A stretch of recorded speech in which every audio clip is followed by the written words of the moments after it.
In the economic sphere, the founders of our country thought that relatively free markets, or what is called capitalism, was the most effective social organization for the promotion of individual freedom. And indeed, capitalism is defined as a system wherein individuals are free to pursue their own interests. There is voluntary exchange. There are private property rights held in goods and services. And indeed, if we read through the Constitution of the United States or the Federalist Papers and other documents concerning the debate in 1787 and previous years, you will see that much of the original intention of the Constitution was to bring about a climate in which this kind of social organization could occur, namely free markets and private property.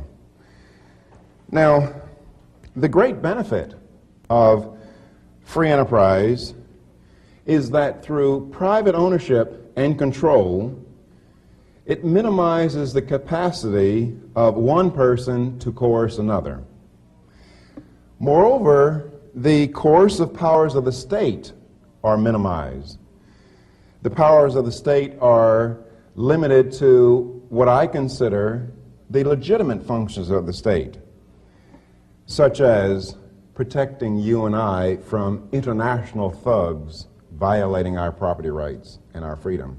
So it says that national defense is a legitimate function of the state.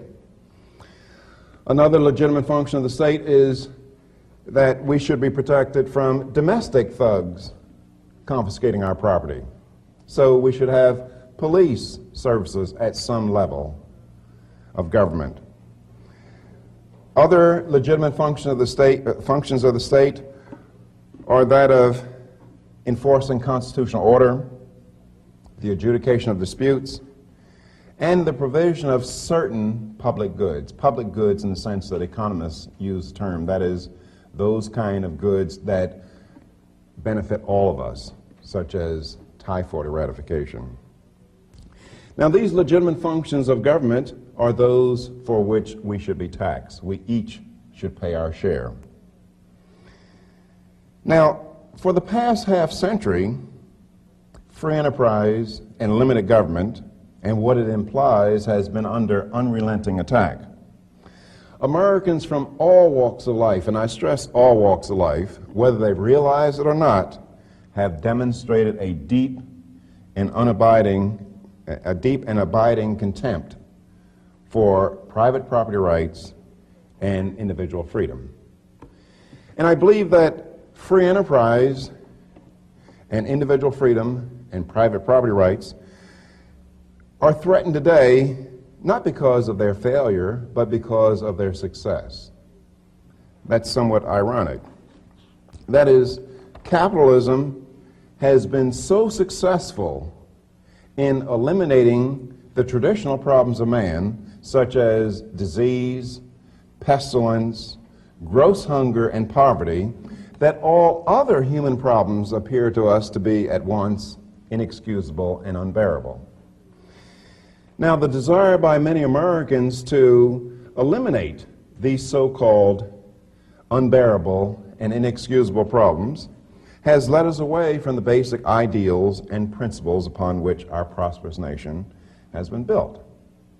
In the name of other ideals, such so-called superior ideals, such as equality of income, sex and race balance, orderly markets, consumer protection, energy conservation, just to name a few, we have abandoned many personal freedoms. Now, the primary justification for the attack on private property, individual freedom, and privacy, I might add, can be found in people's desire for government to do good. That is, we say that government should care for the poor. We say that government should help the homeless. Government should help the disadvantaged, the elderly, failing businesses. Government should help college students. Well, it's all well and good to say that, but we have to recognize that government does not have any resources of its very own. Now, what I mean when I say that is that all these programs to help various deserving segments of our society, they don't materialize as a result of congressmen and senators reaching in their pockets, sending money out to the state or sending money out to individuals. Moreover, there is no tooth fairy or Santa Claus giving them the money. Now, once we recognize that government has no resources of its very own, that forces us to recognize that the only way the government can give one American citizen $1 is to first, through intimidation, threats, and coercion, confiscate that $1 from some other American.